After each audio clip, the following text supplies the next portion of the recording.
Hey everybody, this is JR2576 with another video. This time I wanted to cover variables.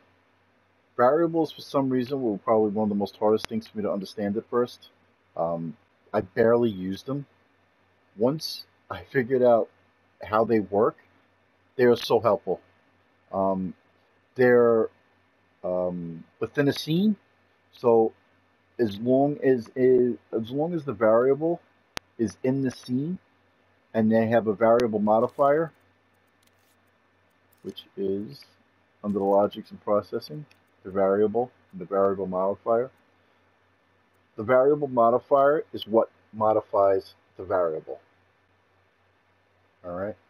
So if I have a variable here and then a variable modifier somewhere else, you don't need wireless transmitters, you don't need wires. They connect kind of wirelessly.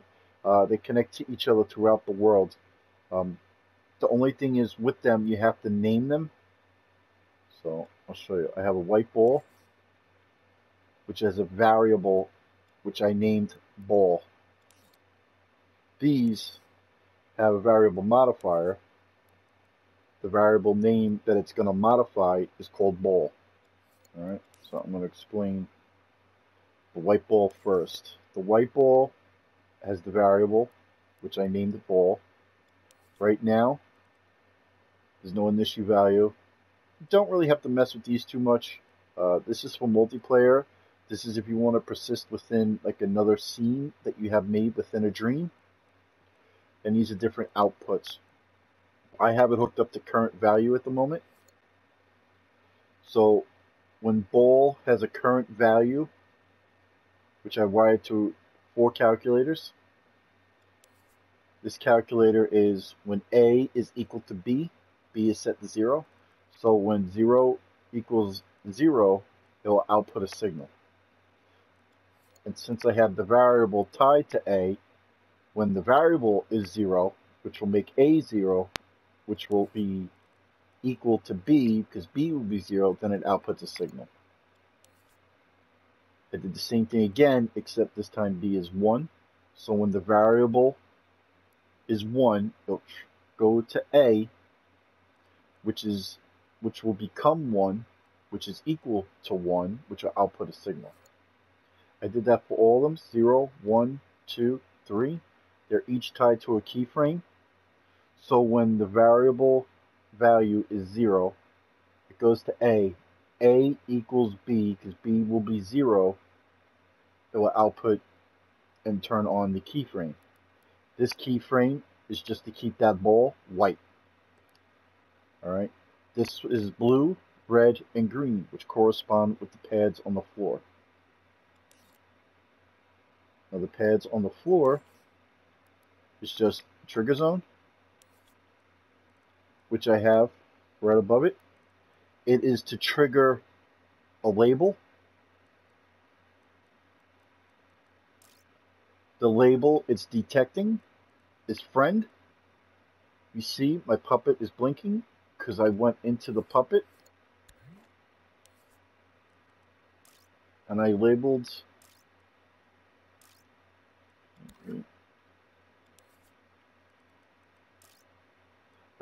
him as a friend. So as long as my puppet is labeled a friend, the trigger will pick it up. So once this is triggered, it's going to activate the variable modifier. The variable modifier will modify the variable of the white ball. So I had it just changed. You can just press up on the D-pad or down and it'll change it. Now there is set, get, add, and reset. I will go over all 4 of these. So right now on this one, I have it set when it's powered on, and it'll be 1. So what this means is when I step on the blue pad inside the trigger zone, it's going to set the ball variable to 1 when this gets turned on, which it will once I'm in the trigger zone. So this is going to activate to make the ball variable 1, which means on here, when this turns to 1, the ball variable A will be 1, which is equal to 1, which outputs a signal, which will turn on this keyframe, which will turn the ball blue. Okay, so I'm going to show you that real quick. Alright, so when I step on this, because this is 1, it's going to change the ball variable to 1. It's going to set it to the variable of 1. Turns blue. This is red. This is for 2. So it's 2. And that's 3. So if I go in here, see, it is 3. Because it is 3, it sets A to 3. And since A is equal to B, which is set to 3, it outputs a signal and it turns it green. Alright. Reset that. Now, I'm going to show you this part. This is another variable modifier, which is hooked up to a trigger zone as well. The trigger is still looking for the label. I labeled my puppet as friend. Same thing. Friend. So when I step on this, it's going to trigger and turn on a variable modifier, and it's going to turn on an emitter. Alright, so this variable modifier is going to reset the variable named ball when it's turned on to 0. So when I step on this, it's going to change the variable, which is on the ball. It's going to reset it. So when it resets it, it's going to reset it to 0 because the variable initial value is 0. It will reset it to whatever the initial value is. So if the initial value is 3 and I reset it, it's going to reset it to 3 no matter what it was. So I'll show you. And it's going to emit 3 coins, which will come up in the next part after this. So when I step on this, it turns it blue. I want to reset it. So because I had 0, if you remember, to equal white. So it turns it white and it emits the 3 objects. So it's going to always reset it to the initial value. If I had that initial value set to 1 and I stepped on it, it would turn it to blue. Which I'll show you. So this is still going to reset it, but I'm going to change the reset value, well, the initial value to 1, which will turn it blue. So when I go back in here, say I step on green, and then step here, it turns into blue, because my initial value is 1. And that's what it's resetting to, as 1. Alright. Oh, I should have left that out. Alright, let's do that again. Oh, yeah, I gotta change it. Hold on 1 second. Oh, no, we don't change it. So I'm going to set this back to 0, which will turn the ball white. Alright.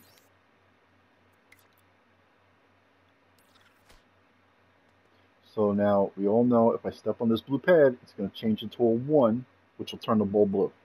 Correct. Now I want to reset it. Step on this. It sets it back to 0 because the initial value is 0. Now, oh, let me turn on. Actually,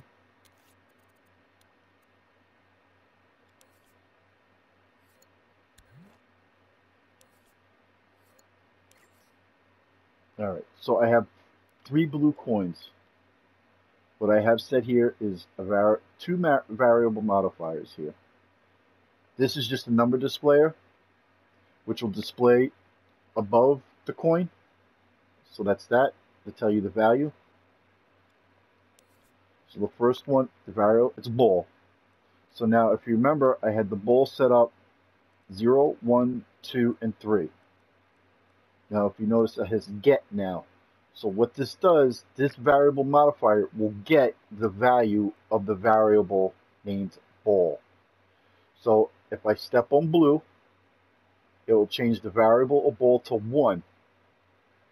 This will get that number of 1 because that's what the variable will be. Once it gets that, whatever the value of the variable of ball is, it will display it above the coin, and it also changes another variable which I named value. All right, I'll cover that in 1 second. Now, there's also another way of collecting stuff, and I wanted to show you that too. So I have a tag on him called collect. If I go into my puppet,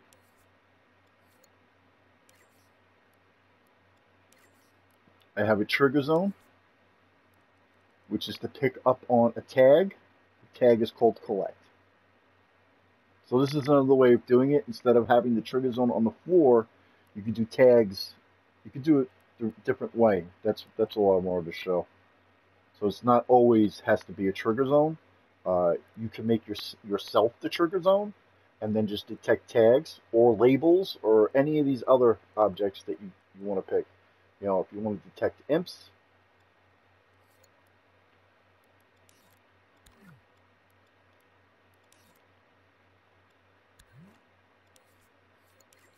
so now back in here. So when that detects the tag, it sets a timer of just 0.1 second, which I'll explain, and it'll pulse and destroy it. All right, because that makes it kind of like a collectible. Now on this one, it changes the variable of value. The value is this text displayer. So this is what I pick up. This is another box which has the variable in it. I named it value. So this variable number will change depending on which coin I pick up and what the ball variable is. I hope this isn't too confusing. I'm just trying to explain it as easy and best as possible. So, scenario. I step on blue. It changes the ball variable to 1. It sets it to 1. Now, because the ball variable is 1, all this does is gets that information. So it gets that the ball variable is 1. So because that is 1, it will display above the coin a number 1, because that's a value now that was set by stepping on blue. Then it tells the value variable to add whatever the value is. So if the ball variable is 1, because I stepped on blue, it will tell the value variable to add 1 on power up, because it's going to input this number into here, and that's the operation value. And it's going to do that when it's turned on. It's turned on when the tag is activated. So this will turn it on and then turn the value variable to whatever number this is once it gets it from the ball variable. Now, the reason I have a timer for 0.1 second is sometimes, and I've seen people have this issue because they didn't realize it, sometimes when you have stuff get destroyed, it gets, believe it or not, it gets destroyed before stuff sends the signal. And since the variables are within the world, especially with wireless receivers or transmitters, if it destroys it too quick, it doesn't have time to take in that information, process it, to use it however you want to use it. So all you literally have to do is add a timer for 0.1 second. That's all you have to do. That's why I added that in there, because I just wanted to point that out to everybody. Usually, like I said, only when stuff is getting destroyed. That's the only time I've seen that as an issue. All right. So now we're gonna go through this real quick so we can get this far, and then you understand what I'm talking about. All right. So we're gonna play. All right. to step on this. Actually, I'm going to step on this first so I can call out the coins.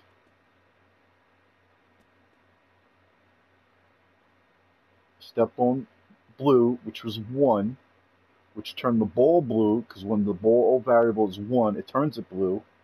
Then it changed the value of the coin to 1. That's why all 3 coins are 1. So if I step on the red, it changes them all to 2, because 2 is red. The ball variable of 2 is red, therefore it changes the value variable to 2, which is being displayed. Green is 3. And then when I step on this, it resets it to 0, because that's the initial value. Alright? So far we've covered the set, and the get, and the add, because it adds to the value. Okay, I want to show you that one more time. So when I step on that, oh wait, I gotta call them out first. So when I step on blue, it turns to 1. So now with the whole destroyer, when I pick this up as a collectible, it's going to destroy itself and add the value to 1, so that number displayer on the left hand of the screen will become 1. See? And then if I step on the green, it changes to 3. If I pick this up, there you go. Now I have 4, because it's adding. So I had 1. Now if I pick this one up, it'll be 7. Because it's adding that value. Step on there, it resets everything. I did not hook it up to reset the value. Now that's going to bring me to this last box. Now this last box, I have the variable of value with the number displayer, which is what you see over here. I have a controller sensor, which is rigged up remote controllable, so it's only when I push a button.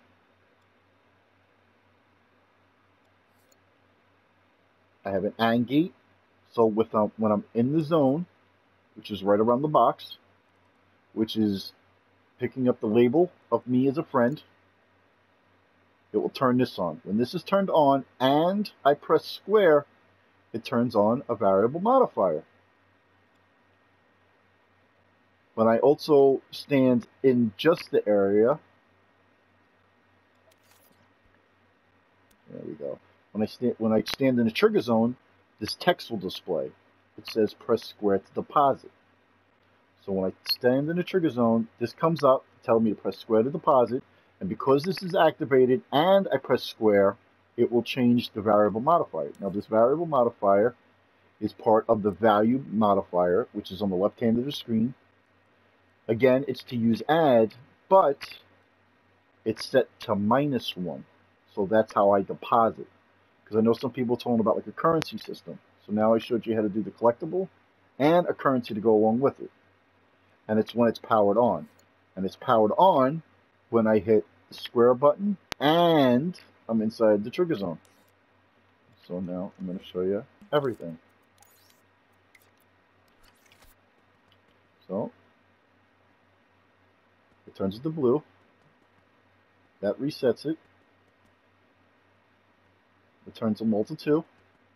So I pick that up. Pick that up. It's going to be 4 because now it's adding. And then when I come here, it says square deposit. So I press square. Now remember, it's set to -1. So plusing a minus is just taking it away. So when I press square, it goes down to 3. Press square, it goes down to 2. 1, 0. I can stand on the green, which turns the ball green. I pick up the number 3, and then I can deposit. And then I can reset it all again. Install all over again. I just wanted to show you the different ways of using variables. There is so much because, like I said, they work within your world. You don't need a wireless transmitter or anything like that. They just communicate that way. There's a lot of ways of using them, especially with calculators and pulses and all that stuff. I just hope this gives you guys a better understanding of what they can be used for and what it means for the set, get, add, and the reset. All right. Thanks for watching. I hope it helps.